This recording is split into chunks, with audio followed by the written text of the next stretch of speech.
Over the past 6 decades, you've raised a modern society in the Promised Land, a light unto the nations that will endure forever and can always count on the United States of America to be at your side.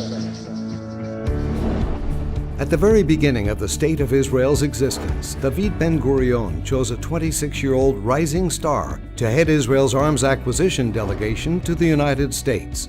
It was a whole new world for young Shimon Peres. He was deeply moved by America's idealism, its attachment to moral and humane values, and especially the persistence and optimism of its people. Ever since, through years of serving Israel in a wide range of senior positions, Peres has been and remains a leading figure in the unique, courageous, and unbreakable bond between Israel and the United States. Friends, it's great to be here, to be together, strong, united. I stand here as a hopeful man, proud for our alliance with the United States of America. Peres and his family lived on the corner of 95th Street and Riverside Drive in New York. Peres dedicated his days to strengthening the armed forces of the fledgling Jewish state and filled his evenings with a study of economics, history, and English at the city's New School, absorbing American culture with his trademark passion and curiosity.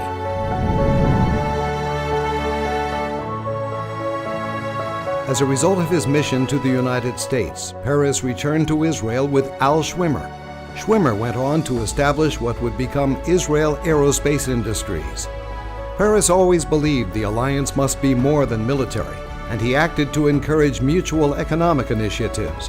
One which came to fruition in 1977 was BIRD-F, the U.S.-Israel Binational Industrial Research and Development Foundation.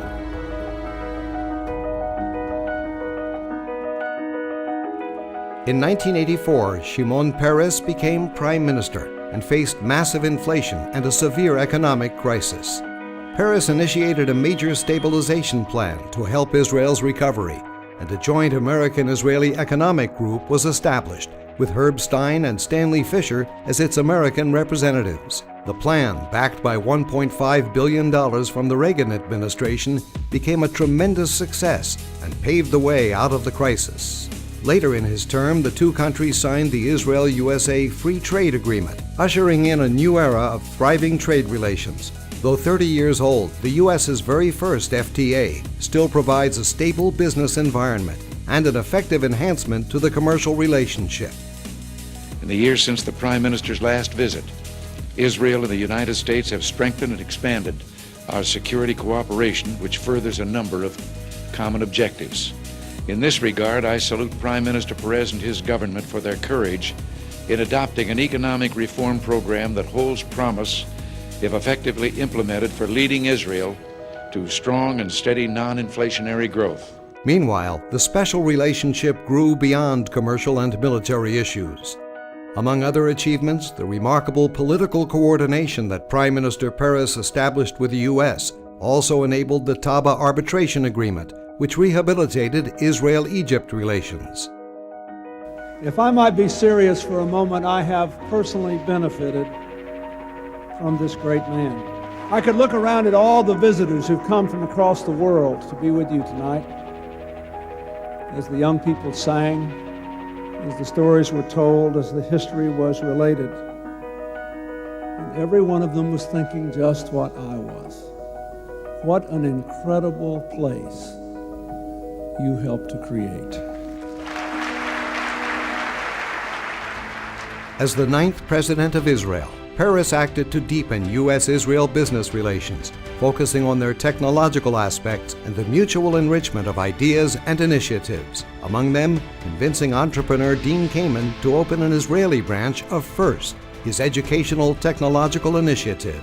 Shimon Peres made FIRST Israel a presidential project. Science doesn't have borders. You can move wherever you want. Science doesn't have flags. Science doesn't take orders. It's a totally different world. Peres also initiated the Israeli Presidential Conference, annually bringing together world leaders and thinkers in a wide variety of fields. The first conference, in 2008, welcomed President George W. Bush as its guest of honor and hosted some of America's leading business figures, including the CEOs of Yahoo and Google. For his lifelong contributions to the U.S.-Israel relationship, Shimon Peres has been honored with America's two highest civilian awards, the Congressional Gold Medal and the Presidential Medal of Freedom. One of our strongest allies and one of our closest friends is the State of Israel. And no individual has done so much over so many years to build our alliance and to bring our two nations closer as the leader that we honor tonight, our friend, Shimon Peres.